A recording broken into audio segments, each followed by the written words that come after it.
Hi, everyone, and welcome to our weekly webcast. I am joined again by Sam Savage. Sam, welcome. Welcome, Alex. And I hear you've been at a conference this week. Yeah. So I'm broadcasting from hotel today because I'm actually in Copenhagen in Denmark for the um, big FERMA European Risk Forum, where I think they claim that 1,900 participants have registered, and I wanted to do some admin stuff first, and then I'll share some of the key takeaways from the conference, and then we'll come back to the topic which was raised a couple of weeks ago, risk aggregation, and Sam will kind of illustrate and show examples on how it's done, and then of course we'll be reminding you about the webinars that Sam is running every month, and of course the big thing which I'm hoping most of the listeners can guess, and write in the comments if you can guess what's the big thing that is happening next year. So, but let me start with sorry, not next year, next week. Yeah. Next week, big thing happening next week. It's a quiz for the risk management community. But let me start with the admin things. Because we're live, please don't feel shy and use this opportunity to say hello, maybe message where you're watching from, and write questions, ask questions, suggest topics. Just interact. Use this opportunity to interact with Sam and I. Second, I wanted to say thank you to Mark and somebody with a very long and interesting username on YouTube. Thank you for joining the Risk Academy YouTube channel as paid members, and I very much appreciate your support. Tigran, thank you very much for saying hello, and everybody else, please join in saying hello. So that's the admin introduction. Thank you for everybody who's watching on YouTube and subscribing. And hello to everybody, the majority of you who are watching on LinkedIn right now. Do say hello and ask questions in the comments. FERMA, huge conference, runs once every 2 years, but this is actually the first face-to-face event in the last 3 years because COVID happened, and the last one was in Berlin.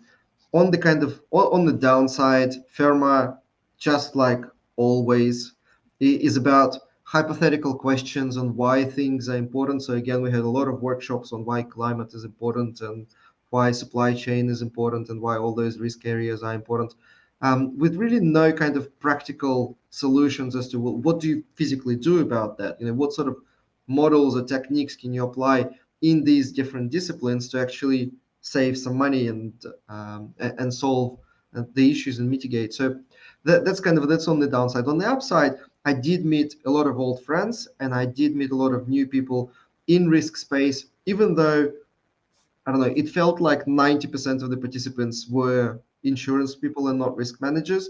I did meet many new interesting friends, risk managers, made friends with them, and hopefully they can kind of start moving towards risk management too, and benefit from the generators. I haven't met a single generator, so that's an interesting statistic, Sam. At the biggest European risk conference, 1,900 people. Majority of them are salespeople from insurance, so we can discount them. They're not actuaries from insurance. I wish they were actuaries. No, they were just salespeople. So no expectation there. But then, out of dozens of risk managers that I've met, not a single generator. So let's define your terms here. So when Alex says generator, what you people have to think of is, imagine that uncertainty is like electricity. Like probability is like electricity, and we really need to model the uncertainty in our models as opposed to using averages to avoid the flaw of averages. But in the new world of chancification, there are sort of two kinds of people. Oh, let's go to the world of electrification. There are two kinds of people: those who generate electricity and those who use electricity. And the number who generate electricity is like a tiny, tiny fraction of the people who use it. And the same is true in chancification.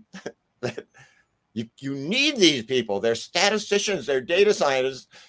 And Alex is just saying he didn't meet any at the risk conference. No. Yeah. Yes, yes, yes. But the good news is, however, the good news is that I've met 3 very, very sophisticated users. So they're so sophisticated that they outsource generation to somebody within their companies, and they actually use a lot of quantitative decision making to deal with various types of risks and various types of decisions and various lines of insurance.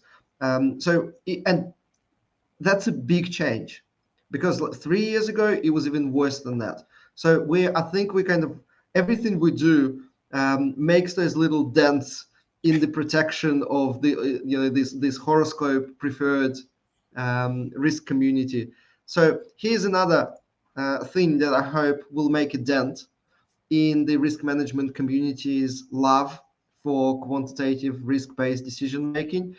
So next week, just a reminder, next week is Risk Awareness Week.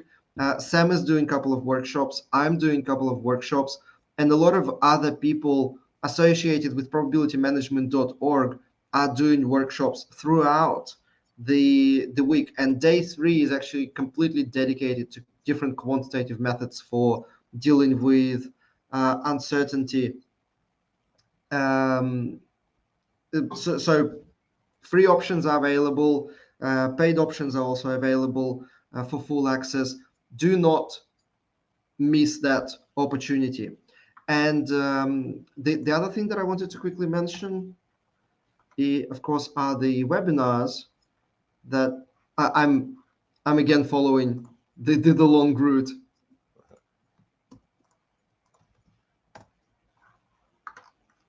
So here are the, I hope you can see it. Yes, let me blow it up a bit. 2 webinars and the dates in October, also next week, starting, and in November and in December.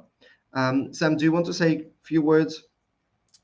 Well, yes. Yeah, so first of all, if you're new, I am the executive director of probabilitymanagement.org, which has developed the electric current standards for the probability power grid. I'm also author of The Flaw of Averages, and my latest book, ChanceTALK, How to Fix the Flaw of Averages. And the webinar series is a 2-part series called Welcome to the Chance Age. The first webinar is just give chance a chance. So many people are using averages, which is ridiculous. And the second of the 2-part series is the probability power grid, which is how do we connect what Alex calls the generators to the users. And by the way, you get free software as part of these webinars. I hope to see some of you there. It is a very exciting area, and we're just, as you keep watching ChanceTALK in the future, you're just going to see more and more things that both Alex and I are working on in this space. And we are part of the same space. I mean, it is the chance age. I just wanted to define the chance age for everyone. So what happens is where the flaw of averages comes from, just one sec, is when there's an uncertainty, like the boss says, what number is going to come up when we roll this die? You say, well, I can't tell you that. The boss says, well, give me a number. Well, okay, on average, it's 3.5. Here's an average die with 3.5. That is just totally ridiculous. So in the chance age, when the boss says, give me a number, you say, what do you want it to be, boss? Here are your chances. And the technology is here today to do that. That's really, we're storing probability in databases that can be accessed, generated by the generators, the statisticians and the data scientists, used by everybody else. It's really we have 2 interesting questions. I'm gonna quickly highlight them now. So Tigran, you're based in US, I'm based in Europe, so it's already quite late in where I am. So we can't talk today, but please do message me about marine cargo insurance, because I'm an expert on that topic and happy to talk to you about. And we have another interesting question, or comment rather. We don't use averages, we use the P50. Oh, great. Then you're still using one of these. Wait a minute. Sure, instead of the flaw of averages, you got the flaw of the median. The median is even worse than the average in the sense that the averages at least can be added up to get the correct average at the end. You can't sum up the medians or the 90 percentiles. No. You can't use a single number. Go to a casino and play dice, where you go in with any single number for what's going to come up. Can't do it. I think it's a very important message that you need to reinforce. The flaw of averages is not in the keyword is not averages. Yeah. The keyword is using single point estimates, Exactly. any kind of point estimates that just kind of destroy the mathematical logic. Exactly. Okay, so shall we move on to? Shall I share your screen and shall we move on to the aggregation? So I just want to summarize last time. Yep. We talked about the flaw of averages trilogy, and I just want to summarize again that there's the follow-up question for you. Oh, the mode, just as bad. No. Uncertainty. Dice are uncertain. The mode, when you roll a die, the mode is also 3.5. No. But in fact, you will see that David. Perhaps David hasn't seen what we're going to do. You're going to see very shortly what we use instead. Let me just answer this. I roll the die 10,000 times, and every time I make a calculation, I use all 10,000 die rolls in a vector. We call that vector a SIP, or a stochastic information packet. So everything you do, you're doing 1,000 of or 10,000 of. You're doing simulation, in situ, in effect. So anyway, I came up with a term, the flaw of averages, like, I don't know, over 2 decades ago, and was going to write a book on it. I finally did, but like 10 years later. But the flaw of averages basically explains why everything is behind schedule, below projection, and beyond budget. And out at the probability management website, you can download these little models, and they're all live simulation models that show how you get these wrong answers. And so I couldn't write a book about bad news. It was a bad news book. It just says everything's messed up.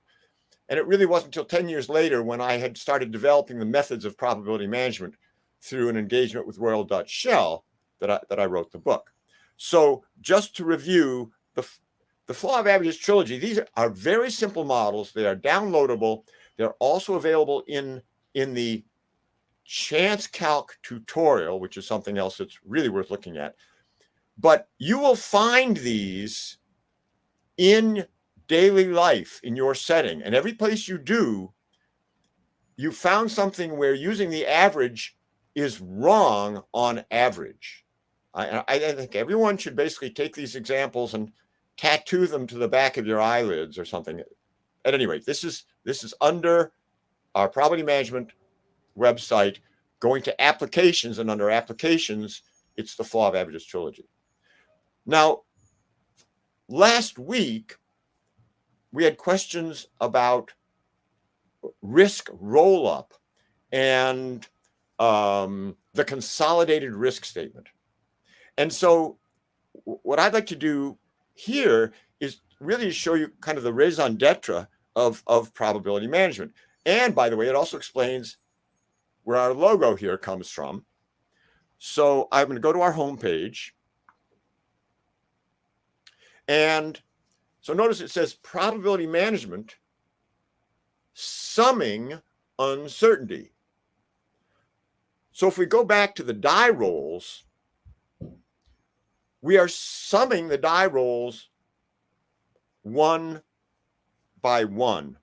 And in fact, for that reason, if we're talking about risk roll up, just give me a second here. I want to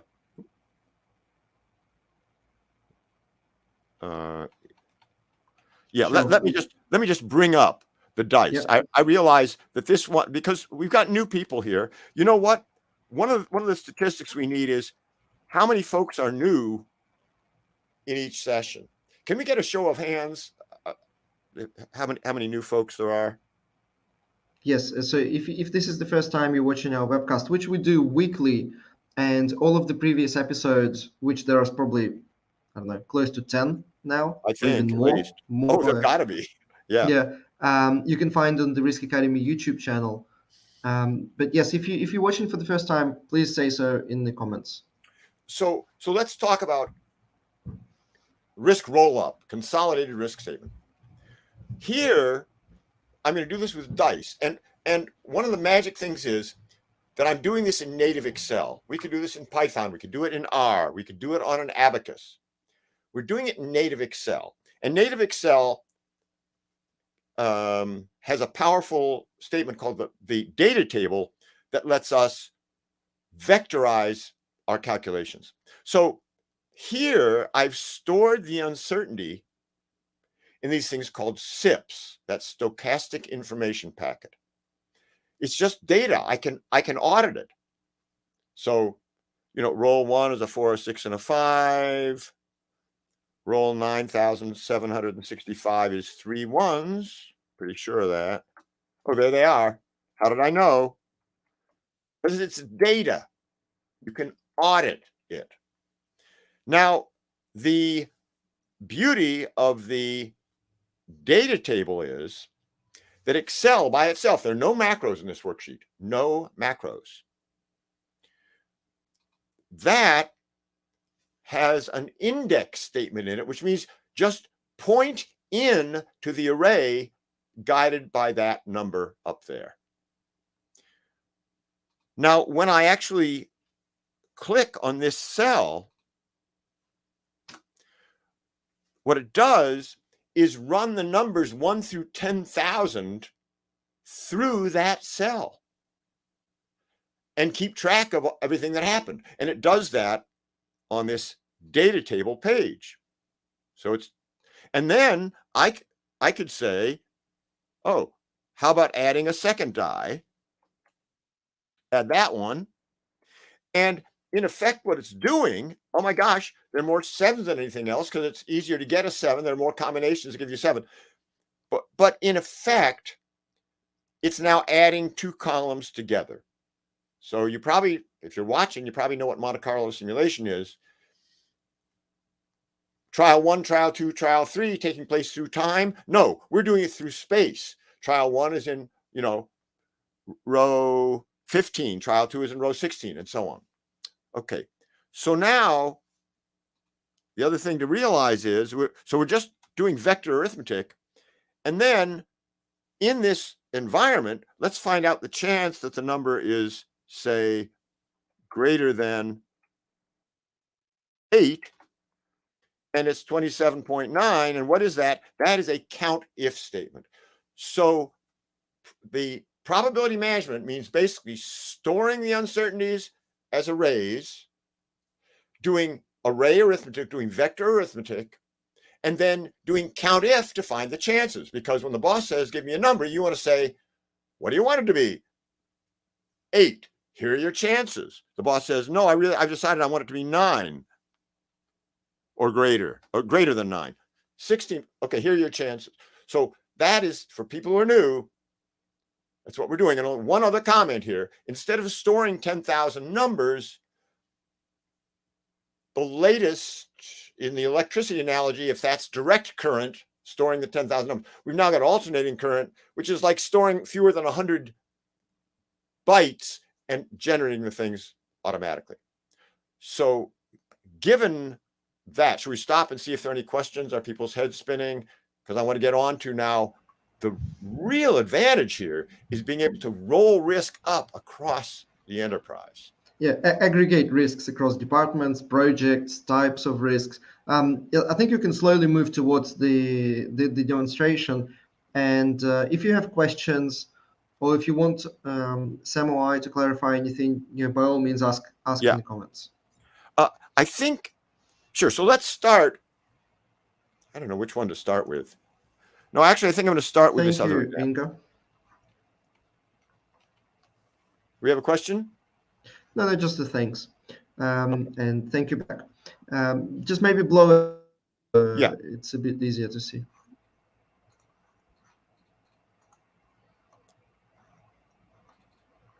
Okay. So let's think for a second about operational risk rolled up across, and this work, by the way, came from working with a big gas utility company, right? And they have operational risk of various kinds. They've got financial risk, they've got safety risk, they've got reliability risk. All completely make-believe numbers just to show how this thing can work. And so they have, say, two pipelines. They have various segments. They have various assets on those pipelines. And what I now have is the total financial risk, total safety risk, total reliability risk up at the top. Where are those coming from? They're coming from, in this case, a SIP library. So here are, and we have a bunch of assets. So here's the safety risk for asset 1, asset 2, asset 3. Yeah, we're storing a whole ton of numbers here. There's no question about it. But, why did God give us computers, right? And these humongous hard drives, right? So the data is cheap to store. But look what I can do in native Excel. I am now going to use the filter statement. You've all seen the filter, I think, in Excel, data filter. Let's just say, show me the conditional risk across the pipes only, just the pipes in the system. Because notice I've got pipes, valves, fittings. Just give me the pipes. Click.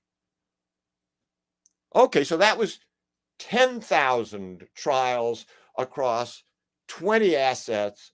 Okay, and it instantly changes here, running it through the data table. It's amazingly fast. And then I say, oh, well, actually, I only want to know the pipe risk in the northern sector. Click. And it's just using regular Excel, and there you have it, just like that. And of course, I've got, the boss says, like, safety risk.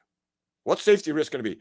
You say to the boss, well, what do you want it to be? The boss says, I want it to be 10. Oh, 52% chance of exceeding 10. Well, what if it was 12? Like 38%. Wait, how are you doing that now? You're not. It's a native Excel model. We can share this with 1 billion of our closest friends. It's out on our website. Go download it. In fact, I should show you where these models are on our website. So let me just go back to the website. I go to applications. I'm going to go to, under applications, I'm going to go to risk management. And rolling up operational risk at PG&E. This is an article that I wrote with some folks at PG&E. Is a big utility company in California, and here are the two models I'm showing: the asset level model, where we roll up the assets, and then the consolidated risk statement. So let's stop now and see if there are any questions before I go to the next model. Questions yet? Yeah. I think let's summarize the kind of the point of the first demonstration. What you're saying is, by using SIPs and native Excel functionality, you can actually, even though it's a stochastic model, you can make the same manipulations as you would do with the normal Excel. So that just opens up all sorts of Oh my gosh. reporting opportunities and communicating opportunities. Exactly. And you get chances of things happening, not averages. You get chances of whatever you're interested in. But let's say, well, the SIP library, where did this come from? This came from the generators. I mean, we use generator in 2 words. The random number generator that helps generate the thing, but the person whose responsibility it is. That's the way Alex is using the term. You've got the people who generate electricity.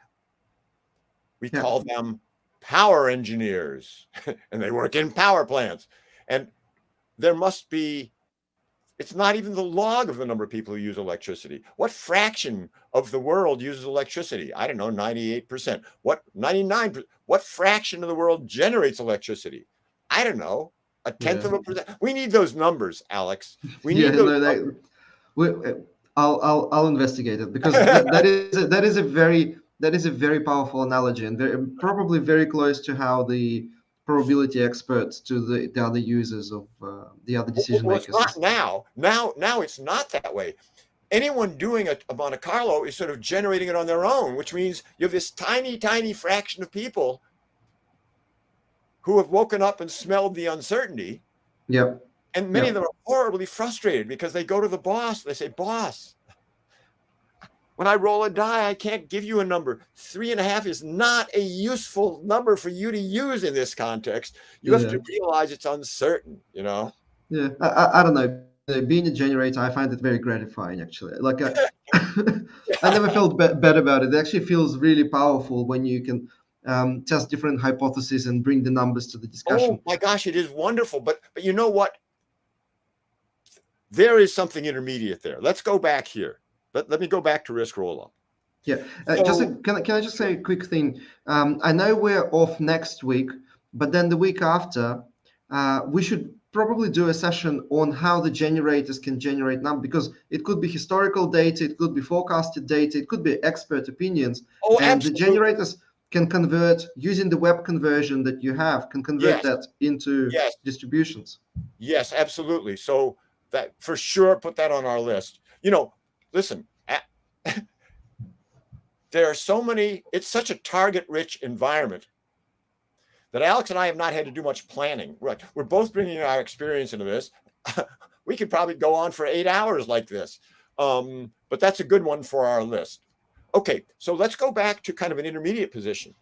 So who generated the SIP library? And remember, we're looking at safety here. But if I keep going down the list, I'll have reliability, I'll have financial risks. That was generated by people using Monte Carlo. And these are make-believe numbers, but in reality, good safety engineers use Monte Carlo to generate stuff like this. And typically, they use it within their own model. And that's very much like saying, oh, you want to read your book tonight? Come down to the power plant. We've got lots of light bulbs down here.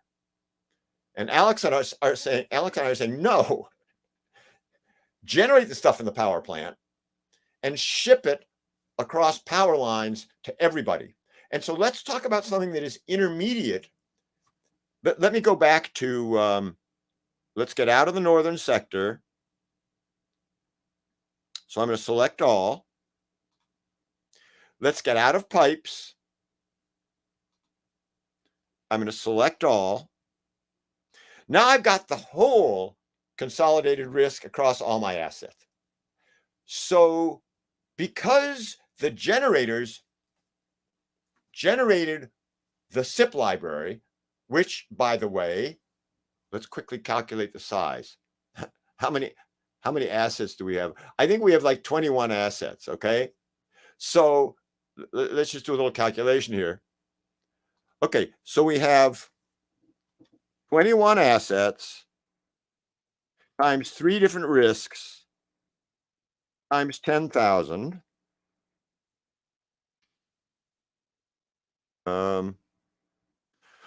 Okay, so that's 630,000 numbers. That's a piece of cake. So we're not saying it's strong medicine. This medicine is based on 630,000 numbers that are auditable, right? But now the decision maker can start saying, you know, I'm really only I'm interested in these various things. So I want to look at line 1. Oh, sorry, we've got 10, 15, and 25. I want to look at line 10. And whatever they look at, boom, they're looking at it. Rolling it up the way we would look at risk. You'd look at any financial statement or anything, okay? So then they take on the role of sort of the generator. They are on the spot generating all the numbers they need for line 10 just as a database selection process. Yeah, and this is what is so powerful about SIP math, because it basically creates data inside native Excel. You can then give it to the decision makers, and whenever they have a different hypothesis or an idea to test, they can immediately see how that idea plays out by selecting different options, trying to basically optimize as you would normally optimize in Excel. So that's very powerful. Yeah, and by the way, I should point out that we've got free tools for doing this. They come in both the free version and the guilt-free version. But remember this: whatever you build, think of building a birdhouse with a saw and hammer. Most simulations require the bird to buy a saw and hammer to use the birdhouse, like At Risk or Crystal Ball. Oh, sure, buy a copy of At Risk and you can use this thing. Or some of these companies may have free versions of their software. You still have to install them. No, we are building native Excel models. This is us over here. You build a birdhouse, any of 1 billion users can use it. And so I do hope if this is new to you, you should download the free tools. We also have guilt-free tools if you want to support the nonprofit. But back now. And David is asking a question, which I suspect we touched upon in one of the risk management excuses that we covered in the previous video. So, I mean, David, do check out, go to the playlist, which is called ChanceTALK, and do check out all the previous sessions we recorded with Sam. But maybe, Sam, do you want to respond to this? Yes, I do, because this represents a really wonderful and perceptive question. Okay. Simulation, and David, are you familiar with Monte Carlo simulation? Can you give us a quick yes or no? It will take a while for the the message to go across. So let me just say this. Monte Carlo simulation is like shaking a ladder. Before you climb on a ladder to paint your house, you shake it to make sure it's stable. You bombard it with random forces. That's what Monte Carlo is like. And by the way, the fact is, when you shake a ladder, you don't get the same forces as when you climb on it. So the important thing is that, like horseshoes or hand grenades, close counts. But I want to answer this question directly from David, because this is a really great question. And if I pop up ChanceTALK and oh, 1 second, I need to just a minute. I need to put on my magnifying glass here, because I'm really glad we got that question. That is such a good question. So now I'm going back to ChanceTALK. Here, I don't want to get to that model yet. Okay, I'm going to go to ChanceTALK. I'm going to go to settings, and I'm going to blow this up.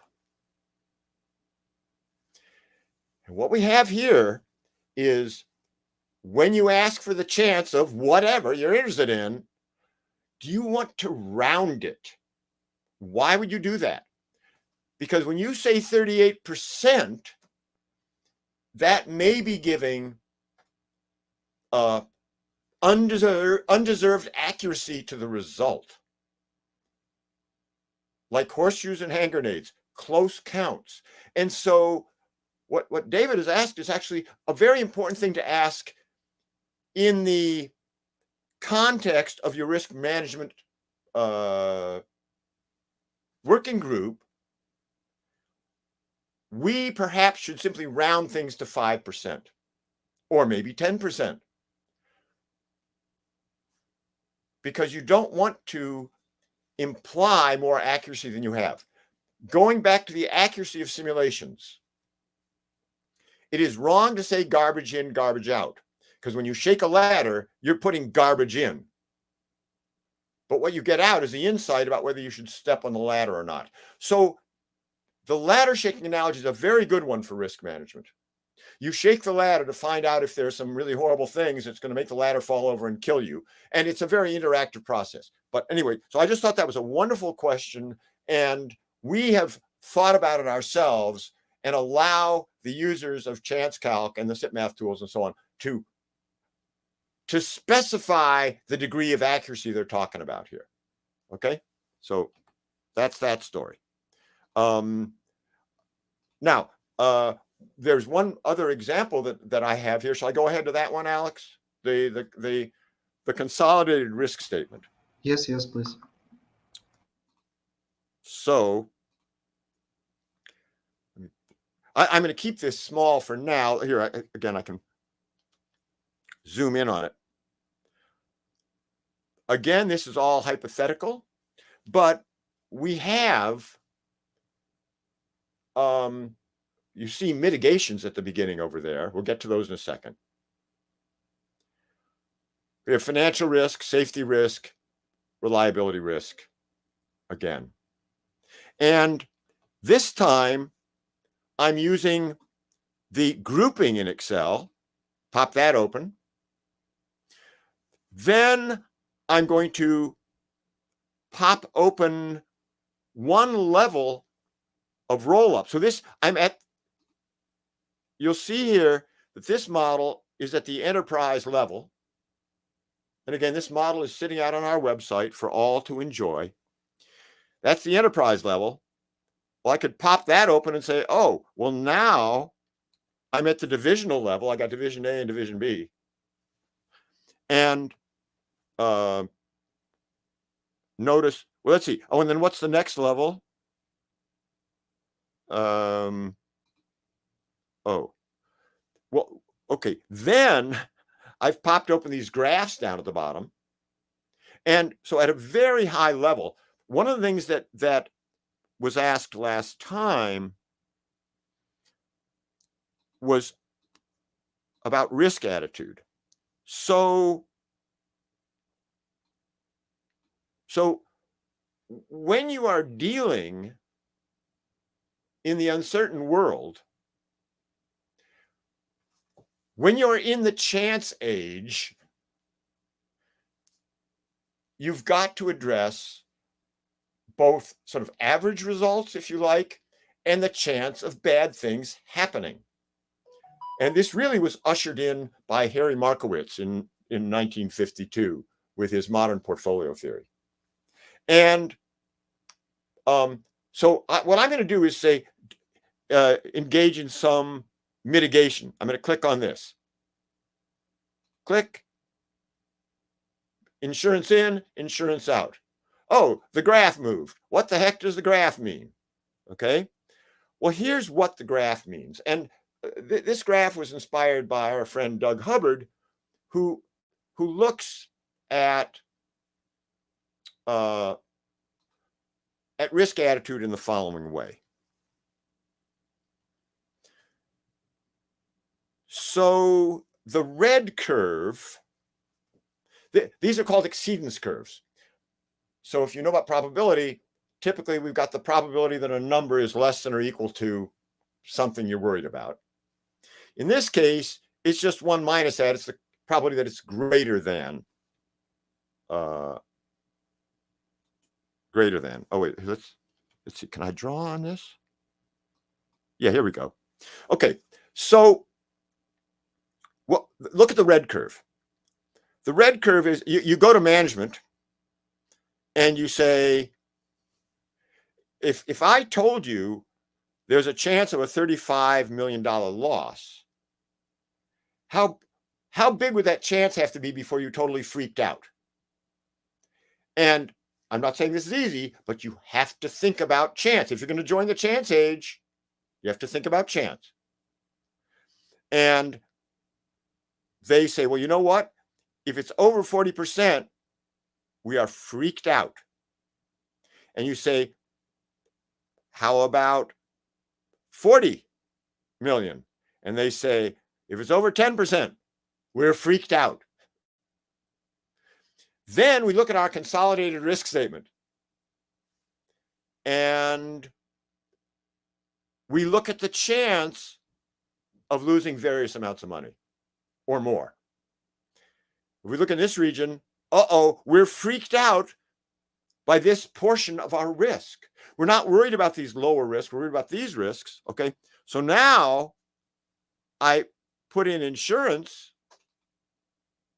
Oh, the insurance got the blue line below the red line. Great. That's financial risk. What did it do over here? Let's pop insurance in and out. And by the way, insurance has nothing to do with those other risks. That's financial insurance. All right.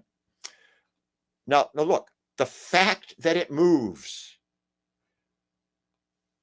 Okay, it'll run in 1 billion copies of Excel. It will also run insanely fast so that you have interactive models and can engage in what I call limbic analytics. It connects the seat of the intellect to the seat of the pants.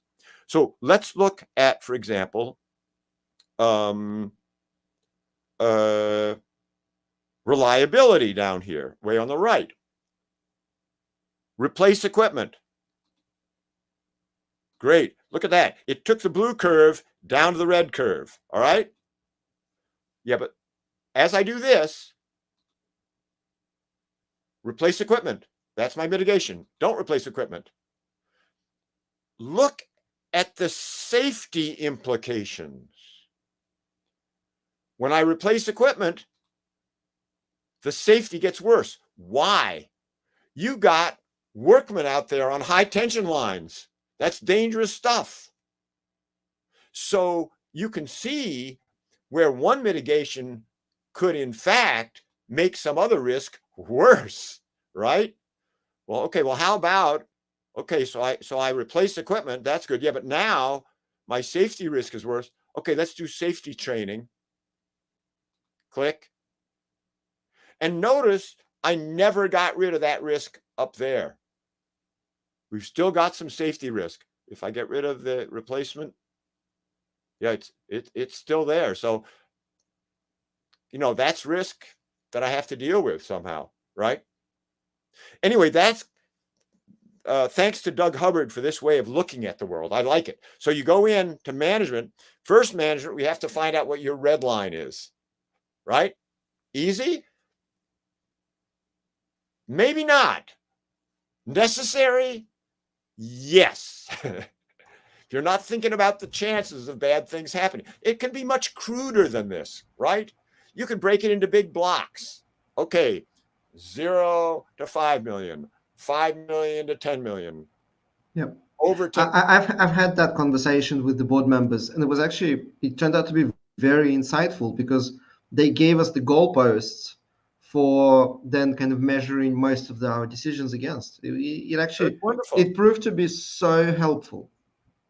Yes, right. So it's easy, no. Necessary, yes. And Alex has been there, and I mean, we can have a whole show on risk attitude. I think we could have whole shows on so many aspects of this thing because the chance age really is different, but it is available to us.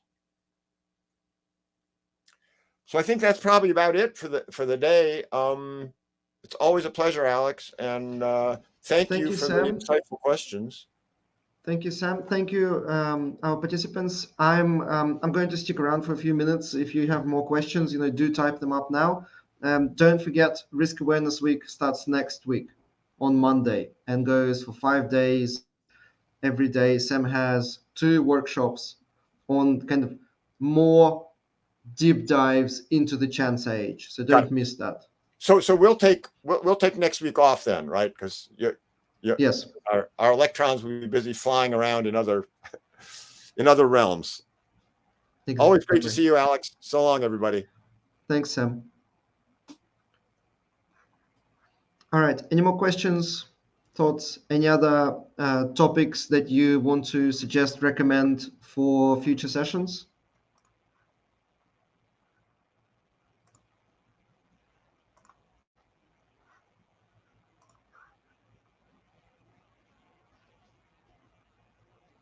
If no more questions, then thank you very much.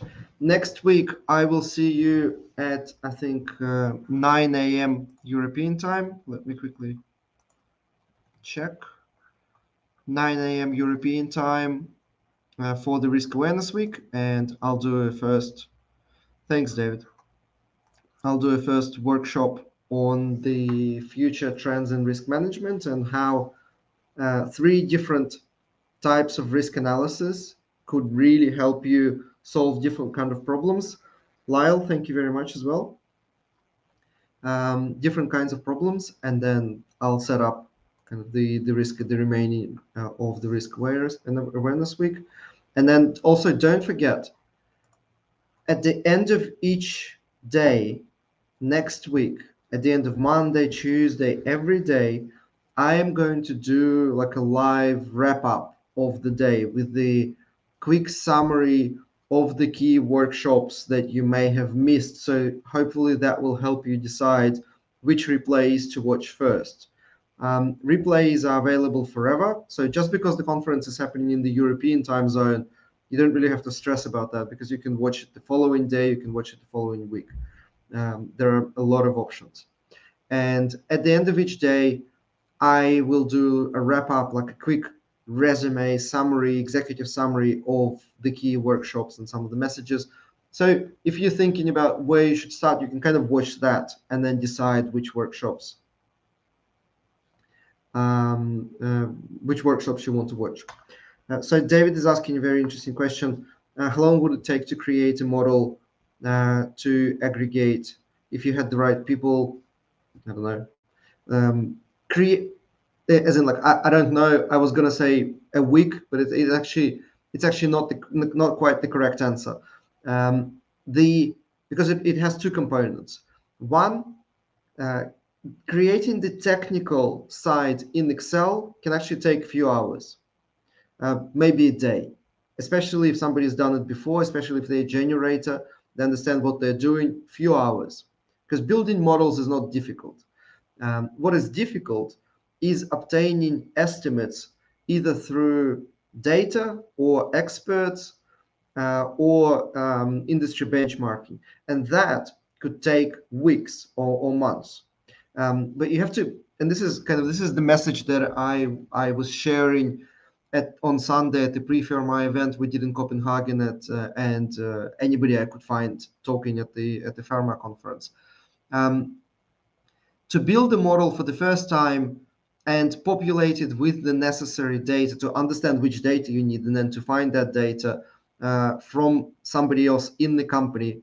And that's, by the way, always the most difficult part, because the data is always out there, but people haven't really packaged it in the way that you can just send them a message or give them a call, and then they pull it out and give it to you immediately. So you send them a request, and then they can take weeks collecting it and getting it together. For example, like when we were renewing marine cargo insurance or property damage insurance, we had very simple questions. Like we needed specific points on different routes, type of products, volumes, price volatilities, very basic things. And yet it was extremely difficult for the business units to actually generate and find and aggregate and make it presentable and give it to us. However, and this is the important message that I wanted to make, building the model for the first time may be time consuming because it takes a lot of effort to collect the data. Actually, it doesn't take that much effort to build the actual model. However, the return on investment is so humongous that you just don't care about how long it takes. You just do it because you save so much money. To give you an example, we spent maybe, I don't know, maybe a couple of months collecting data, not full time, but just kind of sending requests and chasing requests. Just 2 months collecting data for our marine cargo insurance model, and then we saved 3 million within a week. $3 million. So the savings, kind of the return once you do build the models, and the huge changes that come from quantifying uncertainty and representing uncertainty, the return on investment is so great that it is really not it's a no-brainer. Yes, it may be difficult, but it's so worth it. In fact, even if you can't do it yourself, if you're not a generator, you don't have generators in your team. I had two mathematicians in my team. If you don't have generators in your team, you're most of the time, you can actually pretty much pay somebody externally to generate and then do the model and help you collect with the data, and you still be in the profit.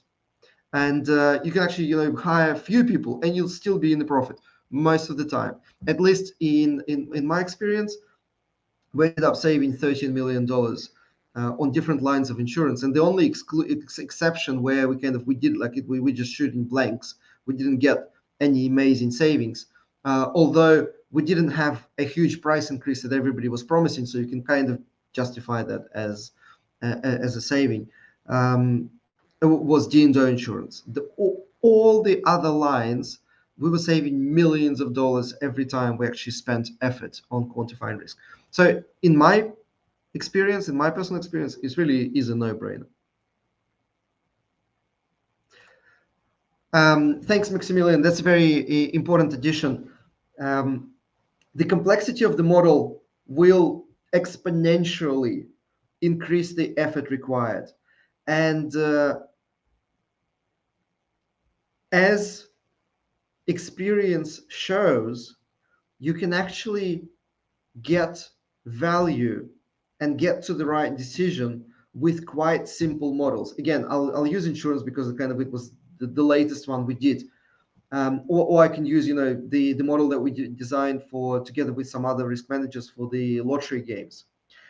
We started with complex models, spent a lot of effort building it, only to realize that no one in the market cared for the precision in the model. And in fact, the other side of the table, the market, was pricing our risk using a much simpler model. So we actually scaled back. And same with lottery. We built we almost replicated the model that the lottery, national lottery, is using, only to realize there's actually a single input that makes a difference. And then we just scaled back to, I'm not exaggerating, to a single cell in Excel with a simple formula that tells you everything you need to know about that specific decision. So most of the time, the models that you need to make an important decision are much, much, much, much simpler than you originally anticipate. Because we always think, oh, this problem is much bigger than it really is. But once you start designing, once you start kind of mapping out, doing an influence diagram or building a decision tree or a bow tie, once you start mapping out the problem on the paper, you often realize that you can actually get away with a very simple, very basic, quick model, and you actually need much less data than you originally thought. You have the data that you need most of the time, and you can actually use that data to help you make the decision. So I think that's enough for today. Thank you very much for your questions. Thank you for your contributions and additions. And next week, I will see you at the Risk Awareness Week, but then the week after, we will continue. By the way, who is this beautiful octopus? That's the Risk Awareness Week logo.